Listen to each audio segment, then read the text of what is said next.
আজকে সকালে একটা খবর পাই নারায়ণপুরের কেউ বা কারা মানে একটি হরিণের বাচ্চাকে তারা এনেছে কোনো একটা কাজে, হয়তো তারা গিয়েছিল জঙ্গলে, তারা পেয়েছে।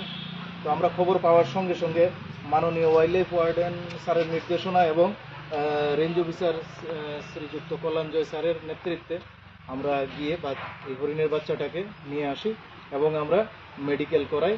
সেখানে প্রাণী সম্পদ বিকাশ দপ্তরেরও হসপিটালে গিয়ে তার মেডিকেল ট্রিটমেন্ট করিয়ে সে সম্পূর্ণ সুস্থ, ডাক্তারবাবু বলেছেন।